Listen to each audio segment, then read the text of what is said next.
ఆ లక్ష్మీ నృసింహుడు మన అందరికీ పరమ ఆరాధ్యుడు. ఏ విధంగానైతే హిరణ్యకశిపువు మొదలైనటువంటి దుష్ట సంహారం చేశాడో అదేవిధంగా మన యొక్క కామక్రోధాదులైనటువంటి అంతఃశత్రువులను ఆ భగవంతుడే సంహరించగలడు. అందుకే ఈ నృసింహ శతకంలో దుష్ట సంహార నరసింహ దురిత దూర, దుష్ట సంహార, దుష్టులను సంహరించేవాడా, నాకు దుష్టులు ఎవరు అంటే ఈ కామక్రోధాదులే నాకు దుష్టులు, ఈ దుష్టులను సంహరించి నన్ను కాపాడవయ్యా. ఈ కామక్రోధాదుల వల్ల నేను పడరాని పాటలు పడుతున్నాను, వీటి నుంచి బయటికి రావటం నాకు చాలా కష్టంగా ఉంది, నువ్వే నన్ను వీటి నుంచి బయటికి తీసుకురావాలి అని ఆ దుష్ట సంహార అనే సంబోధనలో అర్థం ఇవిడి ఉన్నది. అటువంటి భగవంతుడు లక్ష్మీ నృసింహస్వామి ఈ క్షేత్రంలో విరాజమానుడై ఉన్నాడు. అందువల్ల ఈ క్షేత్రానికి ఒక ప్రాధాన్యం ఉన్నది. దాంతోపాటు జీవనది అయినటువంటి గోదావరి ఇక్కడ ప్రవహిస్తూ ఉన్నది. ఈ క్షేత్రంలో గోదావరి అత్యంత స్ఫటిక స్వచ్ఛంగా ప్రవహిస్తుంది. నేను ఇంతకు పూర్వం ఈ వేములవాడతో ఎప్పుడొచ్చినా ధర్మపురికి రావాలి, ఆ ధర్మపురిలో గోదావరి స్నానం చెయ్యాలి అనేటటువంటి దృష్టితో నేను ఇక్కడికి వస్తూ ఉండేవాడిని.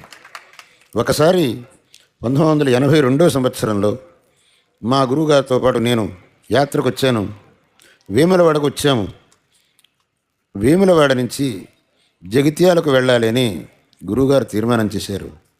నేనన్నాను, నాకు ధర్మపురికి వెళ్ళాలి, ధర్మపురి వెళ్ళి నేను అక్కడ గోదావరి స్నానం చేయాలి. గురువుగారు అన్నారు, మీరు వెళ్ళండి, మీరు వెళ్ళి ధర్మపురిలో గోదావరి స్నానం చేసి స్వామి దర్శనం చేసుకొని రండి అని గురువుగారు నాకు ఆజ్ఞ ఇచ్చారు. వేములవాడ నుంచి నేను ఇక్కడికి వచ్చి ఆ గోదావరిలో స్నానం చేసి స్వామి దర్శనం చేసి మరునాడు జగిత్యాల వెళ్ళి గురువుగారితో కలుసుకున్నాను. అంత ప్రీతి నాకు ఈ ధర్మపురి అనే క్షేత్రాన్ని. అందువల్లనే నేను ఇంతకు పూర్వం ఈ ధర్మపురికి 3 సార్లు వచ్చాను. చివరిసారి అంటే 1989లో వచ్చాను. మీరంతా 26 ఏళ్ల తర్వాత అని అంటున్నారు, 23 ఏళ్ళే అయింది. ఈ 89లో వచ్చాను, తర్వాత మళ్ళీ ఇప్పుడు వస్తున్నాను. అందువల్ల ఈ క్షేత్రం నాకు అత్యంత ప్రీతిపాత్రమైన క్షేత్రం. ఇక్కడ ఇప్పుడు నాకు ఆయన మా బాచంపల్లి గారి మాటలో తెలిసింది, ఈ గోదావరి నది కలుషితమవుతున్నది అని.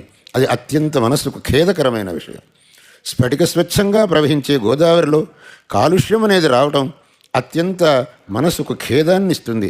అటువంటి కాలుష్యం ఈ గోదావరిలో ఎన్నడూ రాకూడదు. ఆ కాలుష్యానికి ఏమాత్రం అవకాశం కలగకూడదు.